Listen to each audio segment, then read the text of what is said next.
I'm so glad you're here listening to the Sustain Your Passion podcast. I'm Genesis, your host and business development expert. If you're ready to make a bigger impact and income while helping others, then you're in the right place. Thanks for joining me, and I can't wait to help you sustain your passion.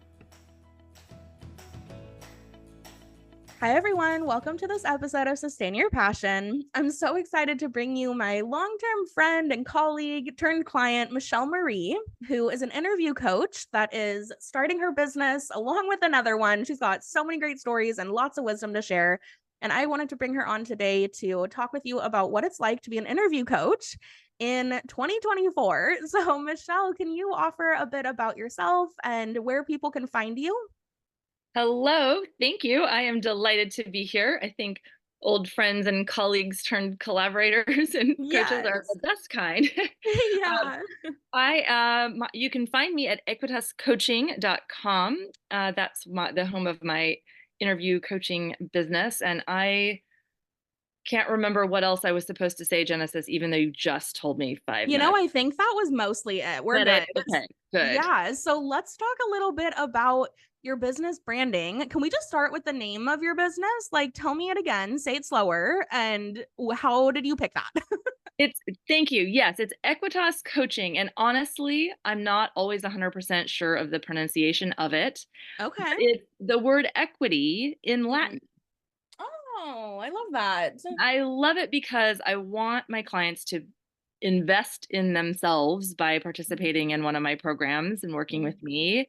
And I also believe in equity. And I think one of the ways that we achieve equity is by getting folks the jobs that they want, because so many of us are excluded from perhaps the jobs that we want. And if I can help somebody get the job that they want in the capitalist hellscape in which we find ourselves, Right. I consider that a day, a job well done, days well spent. I love that. Oh my gosh, that's so cool because, when you think about all of the interviewing barriers that exist and all of the job search and job like application process barriers that exist for really well qualified individuals actually getting the job that they would be so well positioned for, there's just oodles of inequities. So I just love that you are making that front and center in your brand.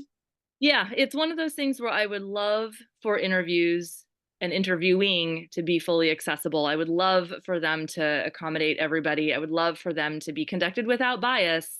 But since that's not the world we're living in, we're going to work with what we're going to work with what we have, which is shitty, but sorry.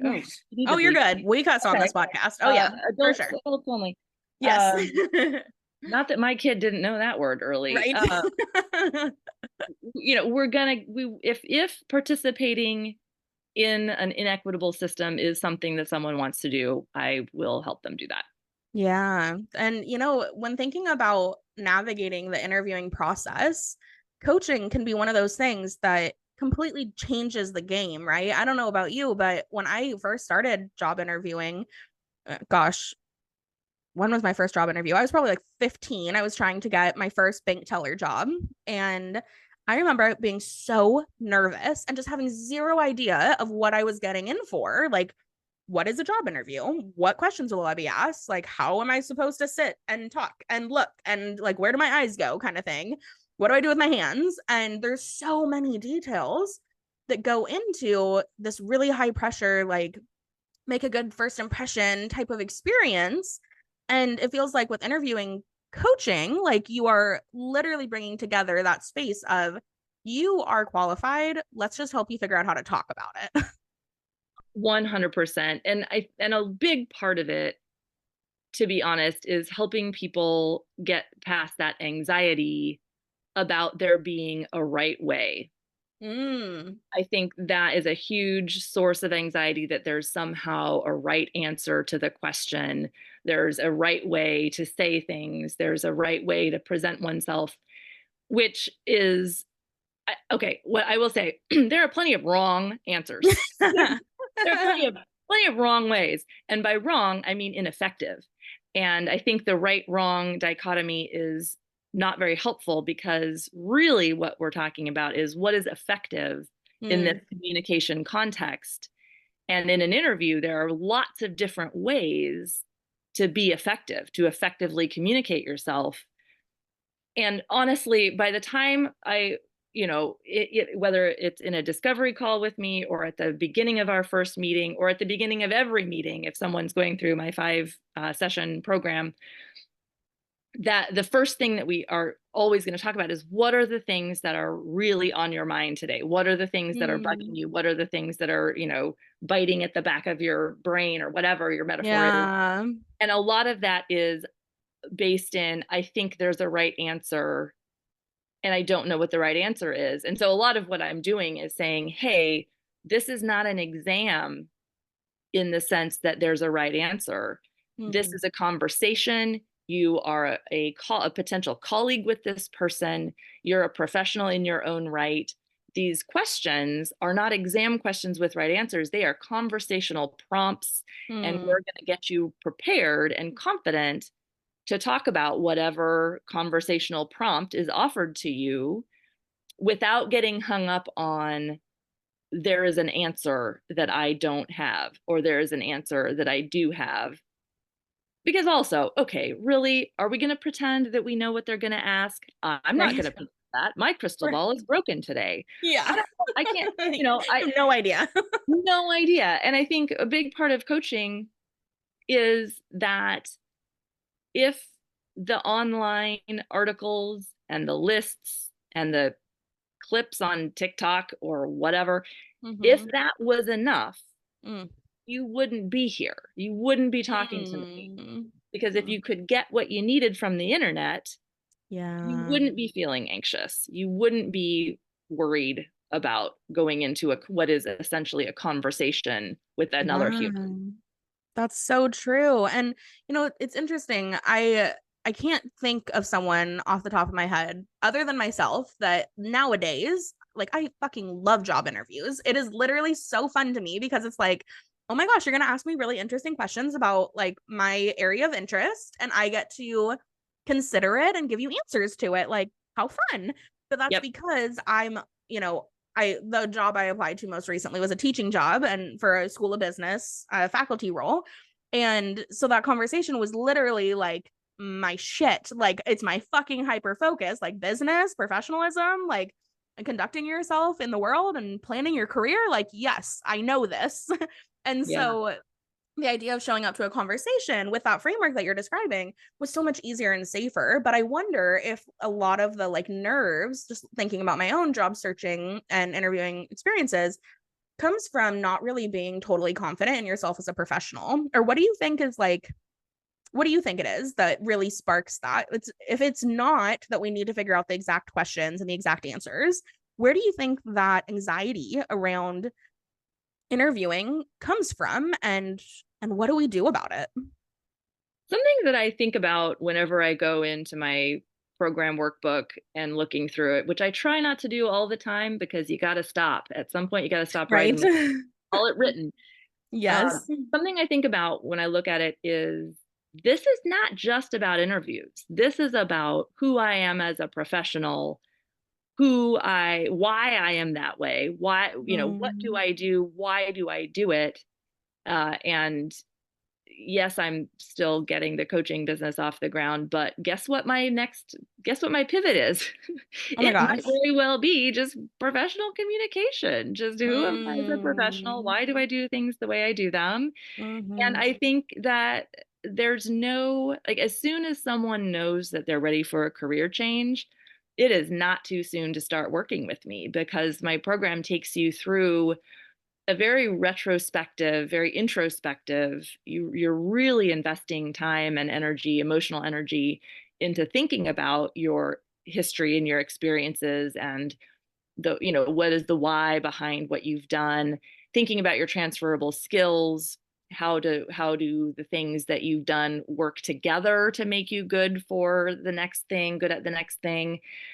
um I'm losing a little track of the prompt here, but I love talking about this. Yeah, no, you're it, great. it's really all about who we are as a professional and feeling confident talking about that. Mm. But you can't feel confident talking about something unless you know it first. Captain Yeah. Obvious. I have my Captain Obvious hat on. Uh, Yeah. Right. and and also there's a practice component too. And I think that anxiety also comes from it's the unfamiliar genre of interviewing. We don't practice this. This is not really something that's taught in school, and it isn't something we do very often, probably, or hopefully, or maybe some of us do it often, but we just don't get any coaching for it, right? Yeah. Going back to the hey, you might want to work with me thing. It's because the thing about going through the workbook that I do Mhm. or any kind of interview prep writing is that really what needs to happen is you have to say it with your face. You have to practice Mhm. saying it out loud because sometimes Mhm. sometimes the anxiety is I don't really know who I am as a professional. Yeah. Sometimes the anxiety is, oh crap, I'm in an interview. Where did all of my words go? I don't know what's going Yeah. on. And practicing saying it out loud, maybe even with a coach, is an absolutely crucial piece of the puzzle. Right. That's so interesting to think about, like, those two pieces there. Is it that you're nervous about who you are, right? Because then if you're being asked, like, tell us about why you're interested in this work, and you don't have a genuine answer because you're not totally sure if this work aligns with who you are as a professional, and maybe you don't know why you're applying other than you need to pay rent next month, like, versus being really intentional about that which you're applying to because you've carved out a professional identity. But that is so hard, and that takes time to refine, and then add on the pressure of, I'm going to sit here in front of a panel of 6 people I've never met before and let you grill me. And in some situations, like, there's not even space to have the conversational back and forth because they ask so many questions in such a short period of time that you're just like rapid fire answering questions, which, yeah, isn't super conversational and not typically how people talk to each other. Yeah, and I think yes, I think there's also, and this might be ninja level. It might be for folks who are more, who have gained more confidence through practice interviewing.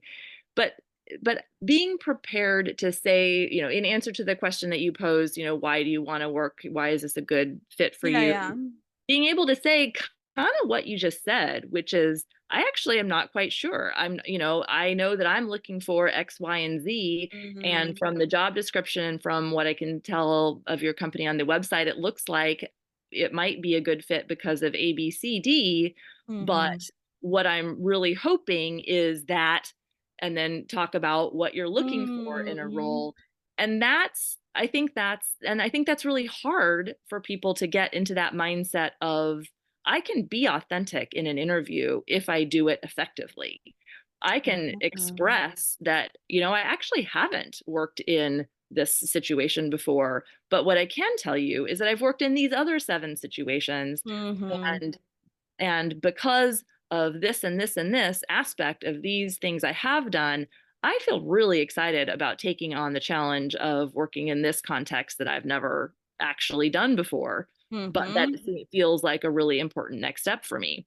Yeah, which I feel like, yeah, if you didn't prepare before you were asked a question like that and you weren't super confident in your answer, Right, that could come off right, as, okay, this person's not that interested and right. they're not going to be a good fit. Or it could come off as, oh, wow, this person's really growth minded, and, they have a interest in growing with us. They want to learn more. There's a lot of other impressions that could leave.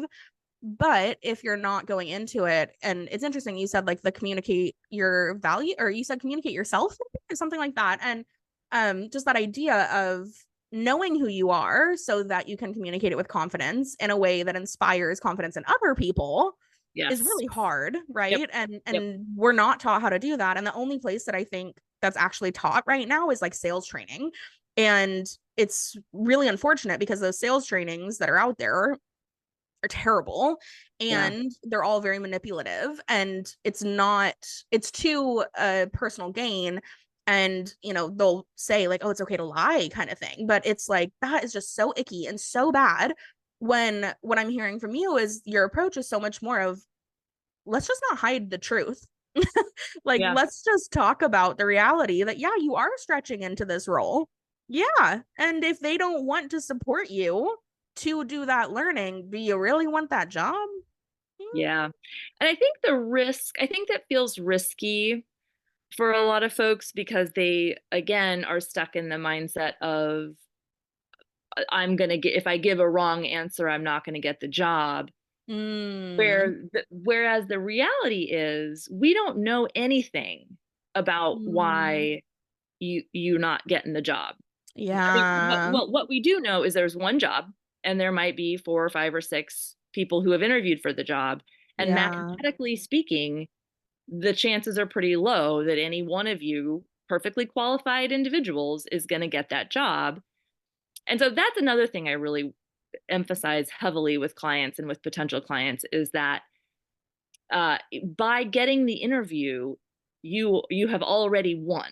Ooh, I love that. Because getting the interview means that you are qualified to do the job. Everybody on the hiring committee believes Mm. that you could do this job.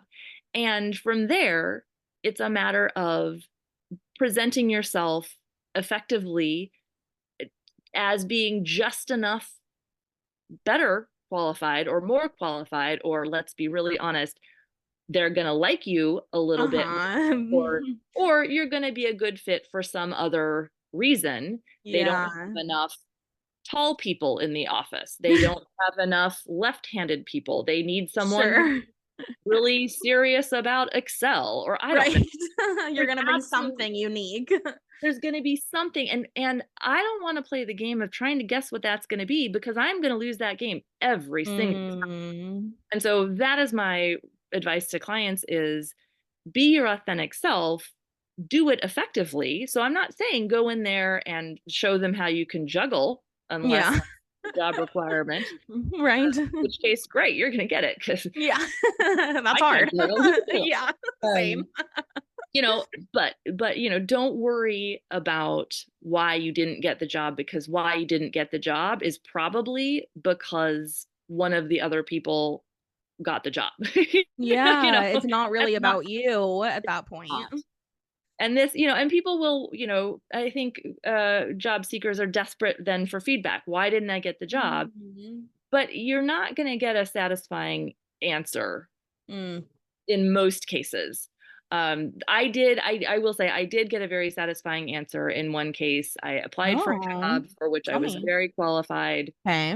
and I didn't get it. And it turned out it was because there was a person who applied for the job who had the very specific subject matter expertise that was not at all a job requirement, but she Uh, had it.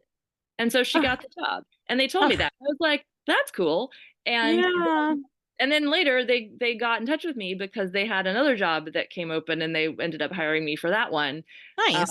And then that the person who had gotten the job that I was fantastic. Like, she was a great person, and it made sense for it. Anyway, my point is, and that's a very unusual situation. Yeah. But in general, you're not probably going to get accurate information Mm. because they can't tell you, oh, we picked the person who, no, we Made like. us laugh the most or Yeah, whatever. yeah. It's Yeah. just that would be, they're not going to say that. So anyway, Right. Or I like the don't. boss's cousin or whatever. Well, that's a whole other thing too, and that is one of those things that's very frustrating. And there's nothing that you could do or could have Yeah. done differently in your interview to make up for that. Right. And that's ultimately what I'm hearing is like you have a very solid foundation of like accepting what is. Yep. And I'd be so curious to know like how you've developed and curated that belief system because so many people don't know how to do that and stay present with information they have. And I'm picturing have you seen those like graphics that are out there that it's like a circle and it says like what is in my control, what is not in my control, and it's like a circle on the inside is like my thoughts, my Yeah. actions, my Yeah. environment, like my friendships, etc. And then on the outside like people's opinions of me, like whatever kind of thing. I Hmm. could I would love to see you pull together something like that around like mindset, interviewing, thinking because you may never know why that person got the job over you and chances are the answer won't really satisfy your learning. Like you learning that that is why probably gave you some comfort of like, okay, it wasn't me. Absolutely. specifically, but at the same time, you didn't actually learn anything about how you could have done anything differently because there wasn't Right. something that you needed to do differently. Right. Like Right. you And simply did yeah, not have the skill set. yeah, yeah. And I think really most people are more they're more confident than they feel like they are, which I don't know if that makes any Ooh, sense, but say more. interviewing is such a fraught context. So many people, most people hate interviewing. And it's not because it's kind of an unfounded fear, but I mean, I wouldn't say, I mean, no fear is unfounded. If you're afraid, you're afraid. Yeah. But it's really it's fraught. It's emotionally charged in a way that it doesn't have to be. And maybe that's a way to encapsulate my overall message, is that interviewing doesn't have to be a thing you dread. Mm. That, I've kind of coined a phrase. I mean, I haven't Googled it, probably. I didn't coin this phrase, Hmm. interview avoidant. I think Mm-hmm. most Mm-hmm. people are interview avoidant. And I don't think there's any real reason for that beyond the idea that interviews are hard and difficult. Like, Yeah. I think we have this cultural fiction, uh, Yeah. that kind of like that the woods are scary, maybe. Right. That makes sense. And it's more like it's one of those things that like it comes with practice. It's kind of like, the first time you have to pee in the forest. It's freaking hard. You make a mess. Like it's embarrassing. You don't know if you're doing it right and you feel icky after. The Yeah, 100th time you pee in the forest, you're a fucking pro. Like it's that's fine. that's such a good analogy. I love that, and I am going to try to drum up the courage to use that It's publicly. so funny. Oh my gosh. Really. I have way too many peeing in the woods. That's Avid an camper from infographic. Oregon. That's an infographic I want to see from you. Oh my gosh. Pictorial depiction Oh of peeing in the geez. woods. I mean, I could teach a lot of lessons on that. Okay, but not to get too in that rabbit hole. But okay, so the idea of like this cultural fiction of interview avoidance that also makes me think of like interview traumas because something Yeah. I talk a lot about with consensual sales and like in my coaching sessions when we're talking about sales, almost every time someone tells me they're afraid of sales, it comes down to I just don't want to say the wrong thing.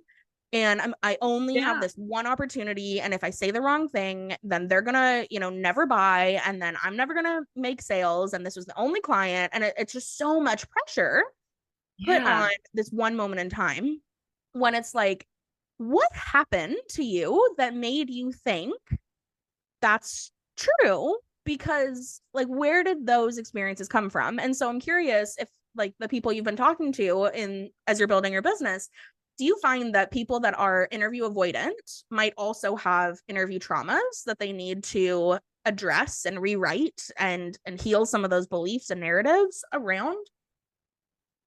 I would be very unsurprised to discover that that's true. I think probably this might also be true of making sales, but I think capitalism really is the root cause. Well, the root Yeah, of most problems, but most it evil. Yeah. it's that there's an additional layer beyond the I don't know if I'm going to get the answers right. I don't know really who I am, even though that's an unconscious or subconscious fear. I Hmm. don't, what if I don't remember to say the thing, which is Hmm. that's stage fright, and when Yeah. we think of the interview as a performance, Oof. that would evoke our stage fright. If we thought, once we're able to switch our framing to the interview as conversation, stage Mm. fright would potentially diminish because unless there's social anxiety involved, in which case then social anxiety is a whole Yeah. other layer of that.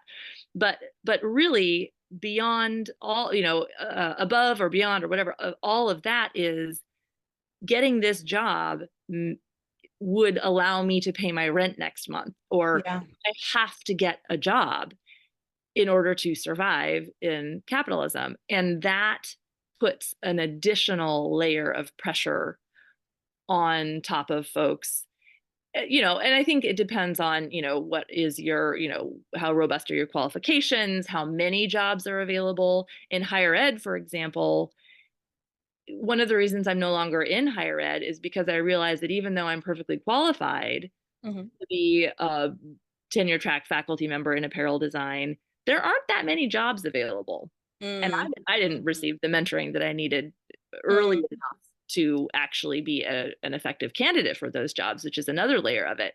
But if I gotcha. were to get an interview in, as an academic, as a teaching faculty academic, if I were to get a interview for a position in my field, Hmm. the stakes would be incredibly high because that Mm, might be the only interview I get that year for wow. that particular type of role because they're so scarce. And so scarcity mindset of jobs, of job availability is got to be another layer of, Yeah. why are interviews the most terrifying thing? Right.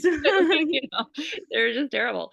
And that's after you've already written the dreaded cover letter. Oh my gosh, right. And waited weeks to hear back or Yes. whatever. And Yes.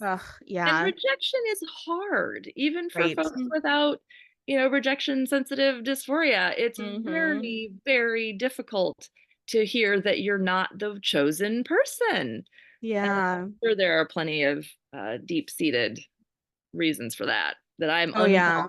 unqualified to get into. Okay, I was gonna say I would love to talk about that area because yeah, I'm thinking like attachment traumas and all sorts of things would Right, be right, right. totally at play there, but also at the root of it, like a strong sense of self, which I feel Yep. like in general, like if I were to so far, right, and I'm gonna say this, and if I'm wrong, correct me, but it sounds like really what you view as like helping someone go from interview avoidant to interview confidence is knowing themselves, knowing that who they are is enough, and that the interview is an opportunity for them to find out if you fit in their organization and if you like them too.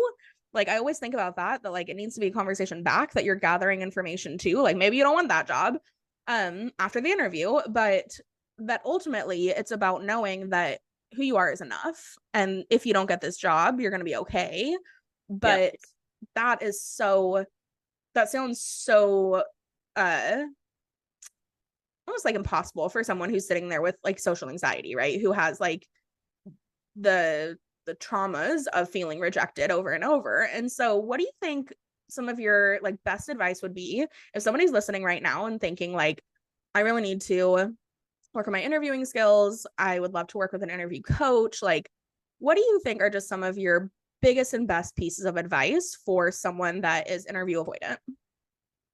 So I think there's a piece of that I wouldn't be able to get into, which is which is what a therapist would be doing, the sort of social anxiety, the getting into the deep, trauma pieces of that. That's not the kind of doctor I am, which is Mm-hmm. one of the fun things about having a PhD is you can make that joke about almost everything because Yes. PhD is about something pretty specific. So it's a very useful joke. Um, but I think in general, what I would offer as a coach is my pedagogy is based in universal design Mm, and facilitative conversation. So I'm going to meet you where you are, and I'm going to figure out where the starting point is with you. mm, And my program is structured, with a workbook that asks you to do lots and lots of work on your own. And mhm, then from there, we're going to talk about whatever pieces are the most salient, the most relevant, the things that are really striking you as the things that you want to talk about. But it's all going to be come from a starting place of what is the what feels most helpful to talk about first. And mm, it's hard to really describe how that works in a given conversation because mm, it's so individual to whoever you are as a client. But within the boundaries of what I can address with my expertise is in the process. My expertise mm, is in listening to you and interpreting that in light of what our process is together of getting you through the process that through the workbook that I've designed to give you some of those confidence. And confidence is so broad. I wish yeah. there were more specific terms that I could use to describe that, but I think feeling a strong sense of who you are and also having practiced communicating who you are. I Mm. think those are big pieces of it. I think there are two. I've been recently thinking of confidence as happening in two parts. There's the intellectual part, the I know that I'm qualified for this job, the I know that I'm capable of saying words out loud that will communicate the message that I want to my audience to get from me. Mhm. There's knowing that intellectually, but I think the second part is the having actually done it confidence. Yeah. That I have said out loud with my face the things that Yes. are, I have actually done it. And I think that can happen. I think we can get part of that way through in a coaching context where, because at the end of my program, spoiler alert, I am going to open my book of a million, I don't know how many, my interview questions book. I have a book with Mm. lots of interview questions in it. And I'm going to pick some of those questions and I'm just going to give them to you and we're going to just wrap it. I'm just going to, and Yeah, practice. because I want you to have that, oh shit moment, that moment of, Right. okay, that was a question. What do I do? I want you to have that moment a lot with me in a safe place where it's Mm. okay if you feel that and need to process that a little bit. And it's okay if what you say it makes no sense, Mhm. because I want you to have that experience in a no what's the No risk. no risk. Yes, thank you. Mhm. In a no risk environment, absolutely no risk Totally. tripping over your tongue to get to the whatever. It's fine. Um, and I've totally forgotten the prompt, Genesis. I No, don't. you're giving great advice, and that's what I was asking for. And so I think it's interesting. One of the things that you said there that sparked thought for me is I talk a lot about that people always say, like, I just want to feel confident. And I always want to slow them down and say, okay, but you need to have clarity first, which I Mm-hmm. think is what you're describing of like the Yeah. intellectual side, and then courage, which I Yeah. think is the do it part of what you're describing. And then Yeah. you get to feel confident. And I often Yeah. have to slow down my clients and say, like, I know you want to be confident, I know, I hear you just want to skip to confidence, but Mm-hmm. it's going to be fake bullshit confidence if we don't do these two parts first Yeah. of, well, Yeah. what is it that you want to feel confident in? Even, in selling a coaching program, people say, I just want to feel confident to go out there and sell and market on my social media. And I'm like, well, what you selling? Like, and if they can't specifically articulate their value of their offer, well, no shit, you're not talking about it because you don't know what you're trying to say. And so if we could have clarity first on, well, what is the offer? What is the value? Who is it for? What do you do? Then it's way easier to go be courageous and talk about it because you know the script, you know the answers, you know the truth of what you're trying to talk about. And then once you put yourself out there and you see how you didn't die and it didn't, nobody yelled at you and you survived, like marketing yourself, then you get to feel confident. But trying to skip straight to confidence without clarity and courage is kind of like asking yourself to just like gaslight your way into confidence. Like, let's not do that. Yeah. I think the there's so much to that. I have so many thoughts. They're all swirling. I think there's confidence, and then there's the whole fake it till you make it thing. Mm, I really don't like fake it till you make it. same. Except, well, also, I don't know what people mean when they say fake it till you make it. Because Yeah. in order to fake it, you have to understand the genre that you're operating in Mm. and say something or give something or do something. You have to know what to do. Mm-hmm. And I think, well, maybe if what people mean by fake it till you make it is do it even though you're scared. Mm. Right. I think that I am definitely, you have to do it scared. Otherwise, when are you going to do it? You're not going to be not scared until you do it. I mean, maybe some people, I don't know. But I also think that if I were working with somebody who came to me and said, I want to be more confident, I need to know what you mean by confident. What Yeah. does confidence mean to you? What is it that you don't have that you feel like you need? Right. And then we go from there. And I don't know what someone's going to say, but I'm Right. very curious. Like, what does it mean to be not confident? Do you think that no one is? Do you think? And with interviewing, it's often probably going to be some version of I'm going to say the wrong thing. Yeah. And there is, and again, I don't, I'm going to add this to my selection of jokes that aren't funny, is to say, honey, if you say the wrong thing, you're going to know. Yeah, true. If you accidentally send out a big poop emoji in your newsletter, you're going Right. to know. It's Right. going Well, to and be then that's the real. thing, right? Like you courageously did the thing, you fumbled, and then you're gonna be a lot more sure what to not do next time. Well, and it's also that the wrong thing is so obviously wrong, you're not going to do it. True. You're not, Yeah, there's a lot of margin for error. yeah, you're not going to do it. And I think there's a fine line between confidence and like overconfidence, the unearned confidence, Mm, mediocrity, the absolute just get out of here with your know-it-all attitude. yeah. There's a fine line Cockiness. there. There's a Mm-hmm. fine line there, but I think it is possible to say things that may not seem like they're effective in an interview, like saying, I don't actually know if this job is a good fit for me. How could I possibly know that? There are lots of wrong ways to say that. You could say, well, I don't know if this job is going to be right for me. How could I possibly know that? Or you could say, to be honest, I'm not sure this job will be a good fit. And I'm delighted to be here with you at this interview to talk more about it. Mm, And because I know I have these qualifications that blah, blah, blah, blah, blah, blah, blah. right. It's a lot of its tone, which I think is a challenge Mm-hmm. because I think, maybe we're not always aware of how our tone is coming across. Right. And that I think is something that a coach can definitely help with too, because they're a human.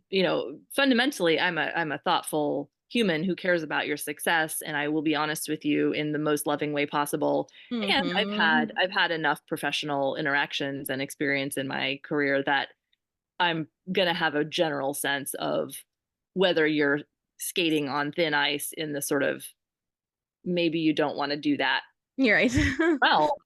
But also, I'm well versed in rhetorical analysis. The Mm-hmm. idea that, this might be sound familiar from writing 121. If anybody is young enough to still remember what they learned in writing 121, it's it's that rhetorical. Not me anymore. Like, I don't know if I learned this in writing 121 or not. I don't remember, but I use Mm, that as an example all the time. It's that rhetorical triangle, and here's where I make the little triangle motion with my hands. okay. uh, that is the relationship between who you are as the messenger, who your audience is, and what your message is.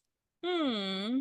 And being able to really understand who you are as the messenger, being super familiar with what your message is, and then knowing your audience. What does your audience need from you in order to get the information that you want to give them?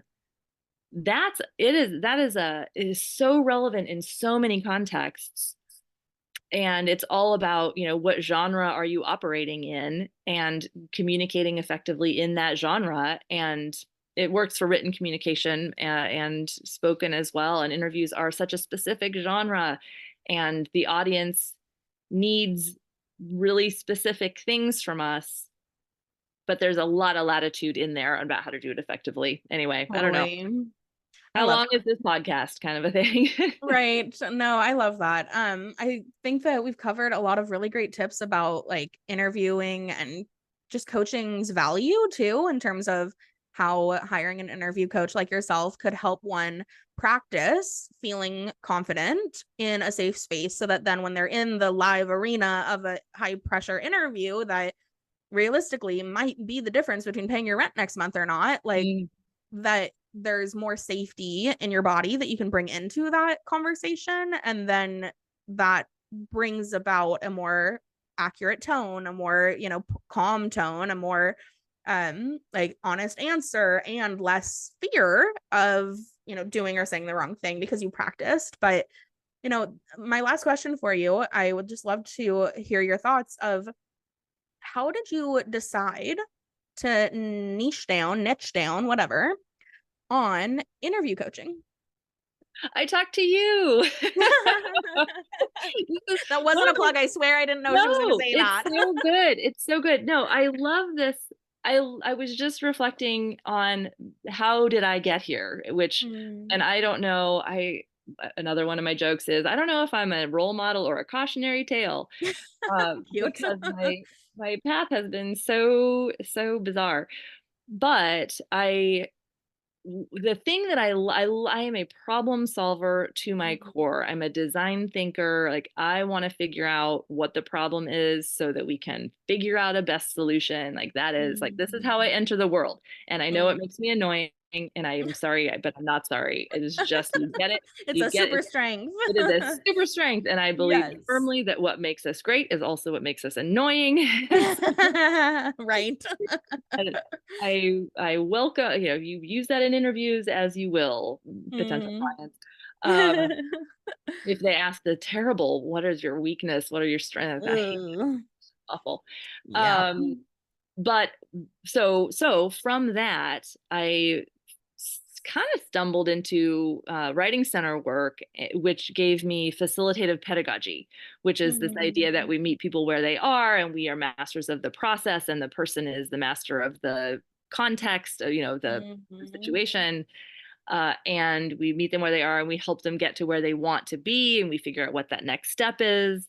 And so then later, when I became a business coach, I ran an entrepreneurship center. Mhm. I did that, but with business ideas instead of writing prompts, and it Mhm. turns out, and I've been sewing my whole life. And so that's my pattern, no pun intended, for everything else, which is the creation of a thing from an idea into an actual thing. And so to me, all of that is the same: making a garment or writing a paper or developing a business idea, all the same kind of process.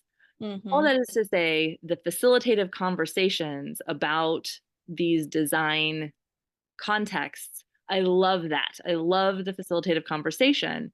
And I knew that I knew that. But I also knew that if I, said, hey, folks, hey, world, do you want to have a facilitative conversation with me? I'll be like, that's Yeah. not going to go. Like, nobody knows what that is. Right. And and so I just absolutely just let that run in my head. Like, I don't know what to call it. Like, what could I be? What could I do? Mhm. How could I position myself to make good money having conversations with people in ways that, Mhm. that I love?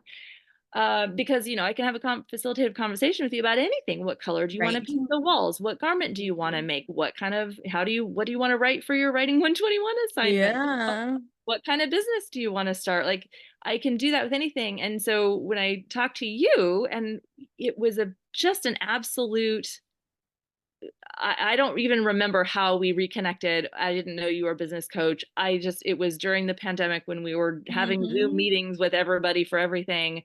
Yep. And then you were the one who told me, and I had also done some interview prep. Like, I had figured out, I had the fundamentals of my coaching program already sketched out on paper Yeah. at that point. And you said, hey, you know what, there's a market for interview coaching. And I said, that sounds fantastic, I will do that.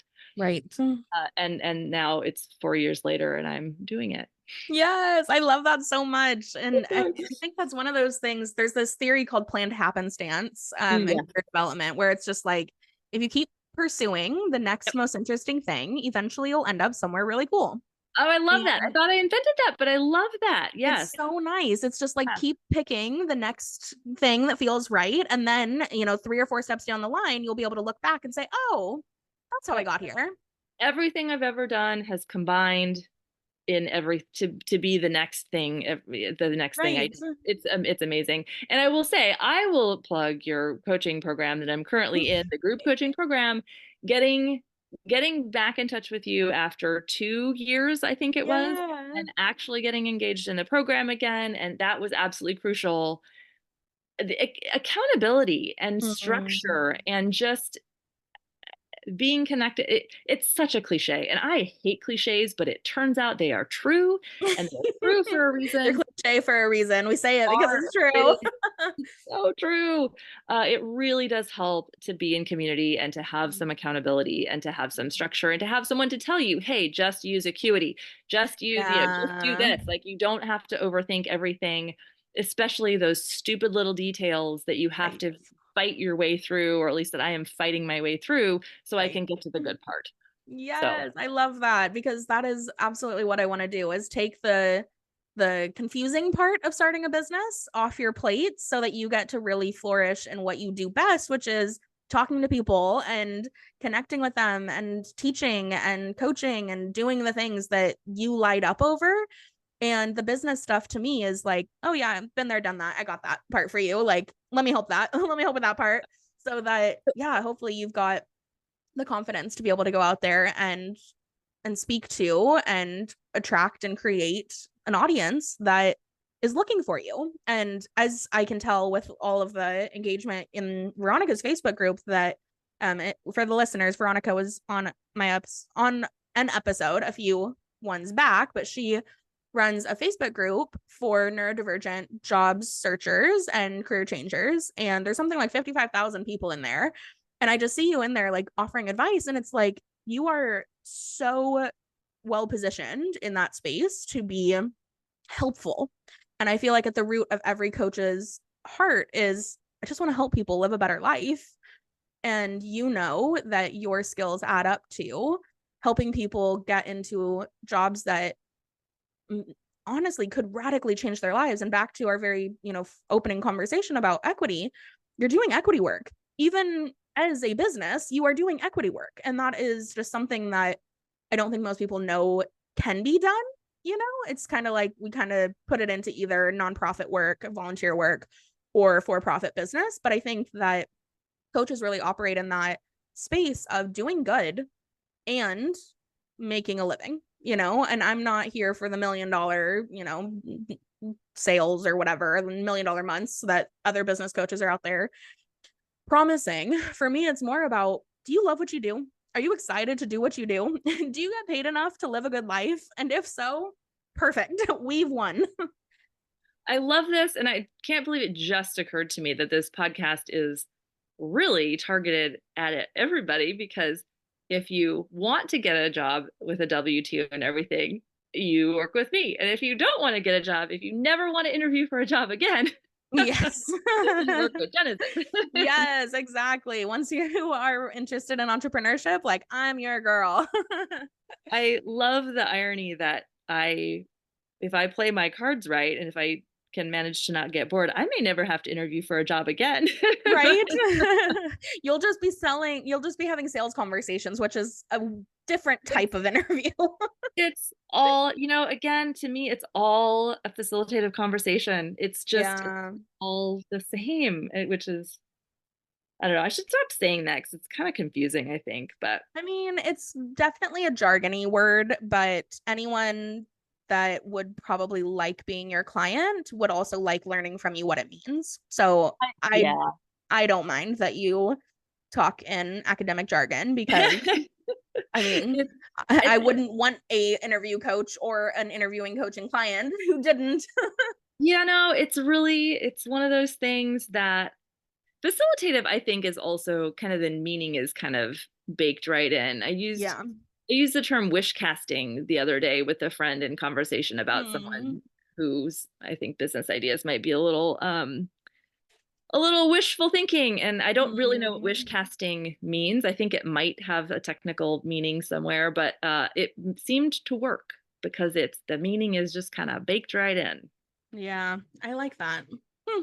Well, thank Um, you for your time today, for sharing more about what it means to work with an interview coach and all the wisdom you've shared in terms of like if even if somebody couldn't afford to work with you right now, like I just know that you're out there sharing so much good knowledge. You're here sharing so much good wisdom, and you are already making a difference in people's ability to be more confident in their interviewing experiences.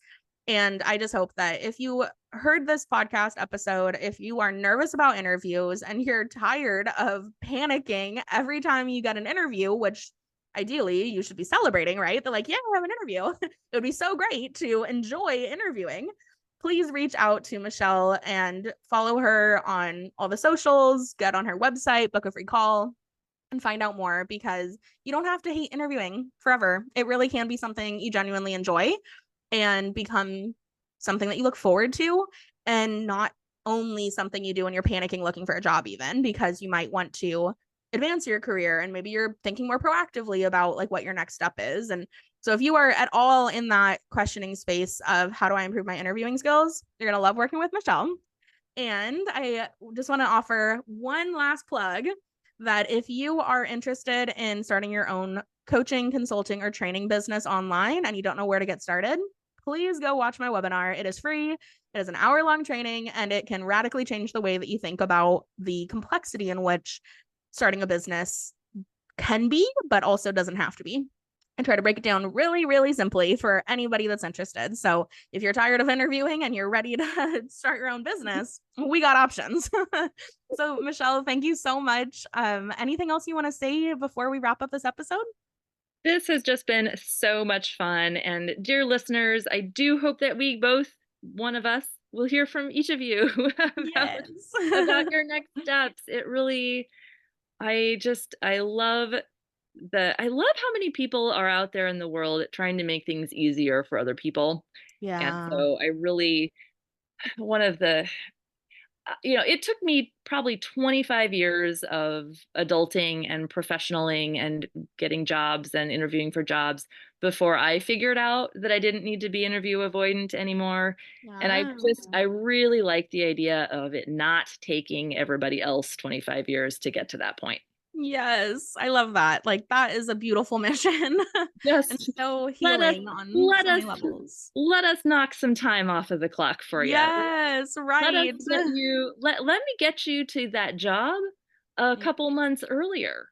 Let's Right. get you making that higher paycheck a little sooner than you might otherwise. So, Yes. And get you into a job where you can be yourself, right? Because you started being yourself authentically at the yep. interview.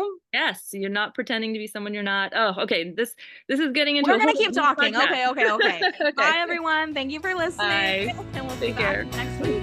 Thanks. Thank you so much for listening to this episode of the Sustain Your Passion podcast. If this episode helped you gain a bit more clarity, courage, or confidence, please share it with your friends on social media or in a text. It would mean the world to me. Thanks in advance for sharing this episode. I hope you have a great week, and I'll talk to you soon.